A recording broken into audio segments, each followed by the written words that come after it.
पुलवामा में हुए आत्मघाती हमले की आज चौथी बरसी है। सभी देशवासी अपने उन वीर सपूतों को श्रद्धांजलि दे रहे हैं, लेकिन कांग्रेस के वरिष्ठ नेता दिग्विजय सिंह द्वारा पुलवामा के शहीदों को श्रद्धांजलि देने के लिए किए गए ट्वीट पर विवाद खड़ा हो गया है। दिग्विजय सिंह ने ट्वीट करते हुए कहा कि आज हम सीआरपीएफ के 39 शहीदों को श्रद्धांजलि दे रहे हैं जो पुलवामा में खुफिया नाकामी की वजह से शहीद हो गए। मुझे उम्मीद है कि सभी शहीद परिवारों का उपयुक्त रूप से पुनर्वास किया गया होगा। दिग्विजय जी की बुद्धि मुझे लगता फेल हो गई है, उसका फेलियर है ये। वो देश की सेना का अपमान करते हैं, वो पाकिस्तान की भाषा बोलते हैं, वो सेना का मनोबल गिराने की कोशिश करते हैं।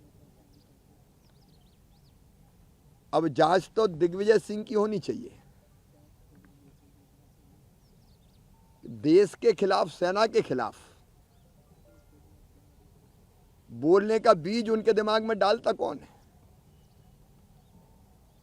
जांच कांग्रेस पार्टी के डीएनए की होनी चाहिए, जो भारत जोड़ने के नाम पे भारत तोड़ने वालों के साथ घूमती है पदयात्रा में। ये अजूबा है। एक पार्टी का नेता लगातार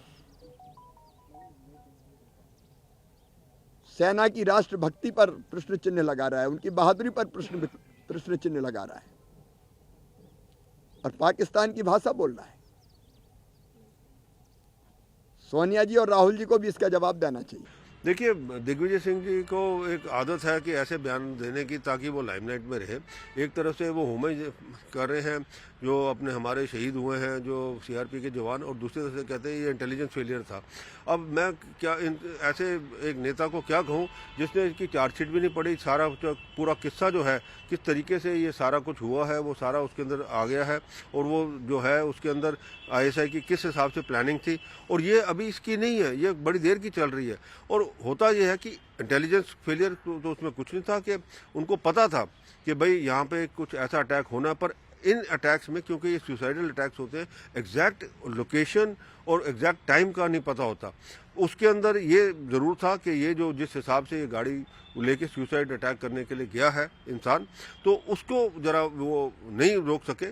बाकी ये है कि अगर वो कहें कि इंटेलिजेंस फेलियर, मैं उनसे ये बताना चाहता हूँ कि देखिए, जब president Ronald Reagan United State के प्रेसिडेंट भी, उनको भी गोली लगी है और उनको असैसिनेट करने की कोशिश की है, और उनके जो वहाँ पे प्रेसिडेंट कैनेडी है उनको तो असैसिनेट कर दिया, एक ऐसे मुल्क में जहाँ जिनकी इंटेलिजेंस गैदरिंग सारी दुनिया जानती है। तो ये कहना कि इंटेलिजेंस फेलियर है, मैं कहूँगा ये सिर्फ एक पॉलिटिकल स्टेटमेंट है और पॉलिटिकल स्टंट है अपने आप को लाइमलाइट में रखने के लिए। उन्होंने ये भी कहा है कि पता नहीं उनको जो रिहेबिलिटेट किया है मार्टियर्स को या नहीं। ये तो अब मैं इसके ऊपर क्या कहूँ कि अगर वो जो हैं इतने बड़े अपने आप को नेता समझते हैं, उनको ये भी नहीं पता कि उनकी रिहेबिलिटेशन क्या हुई है क्या नहीं हुई है, तो ऐसे स्टेटमेंट तो ये सारा दिखता है कि ये सिर्फ स्टेटमेंट ही है अपने आप को जिंदा रखने के लिए पॉलिटिकल क्लास के अंदर।